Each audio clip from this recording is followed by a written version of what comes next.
Check nga natin kung ano niluluto niyan. Ang sarap na niluto niyan, sinigang. Ayan o, sinigang na kasim, baboy. So, ayan yung kasim part ng baboy. Ano lulutuin mo yan? Ang dami dyan? Paksiw na. Paksiw. So, ngayon magluluto siya ng paksiw na isda. Ayan, pakita ko sa inyo maigi yan. Ayan.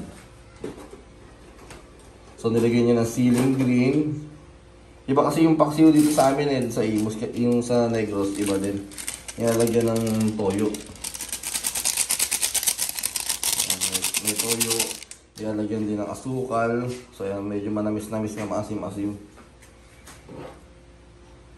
Yan, ito kasing luto na to, yung ganito, sa Cavite, tawag namin dyan, adobo. So, yun. So, ganyan pala pag-prepare yan. So, sa kasalang sa apoy. Ang galing magluto niya, no? Yun, no? Tingnan nga dito. Yan, perfect. Sinigang. Tapos nilagyan ng Knorr cube para mas lalong maging masarap. Para masarap kasi yung bake. Pag sa sabaw.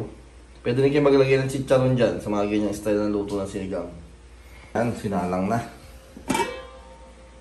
Perfect na yan. Mamaya, balikan natin yan kapag luto na. Kakain muna kami, sinigang. Kain na kami. Siyempre, kailangan merong sili, patis, kalamansi. Pampasarap yan. Sa usawan. Diba, napakalasa na ng ulam. Mas lalo pa natin gawin malasa. Yan, subukan na natin, tikman natin. Ang sarap ng luto, grabe. Yun nga lang, hindi tayo masyadong naglagay ng napakaraming gulay dahil wala pang masyadong mabili sa palengke. Eh, nagluluto pa siya doon ng paksiw. Mamaya ulam niya yun, paksiw na isda. Sarap nun, parang adobo style dito sa amin. Yung kasi medyo may taba-taba.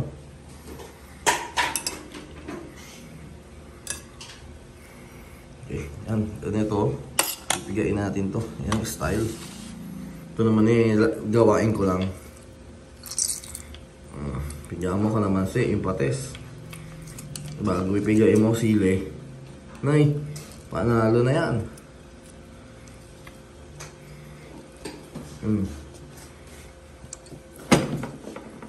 Tikman. Bago kumuha ka ng dito, ng bahagya. Ilagay mo sa kanin. Yan, isaboy mo sa kanin. Bago ayan, tirahin na yan. Napakasarap ng baboy. Grabe, ang sarap. Ayan na siya naman, titikim mo. Ano lasa luto mo? Siyempre masarap. Siyempre masarap. Alam mo, napakalakas kumain yan. Gumanda na kutis. O, kakain muna kami. Napakita ko na sa inyo mamaya niluto niyang ano. Ang tawag doon? Paksiw. Paksiw. Paksiw na isda. Kain muna kami. YouTube mo yan?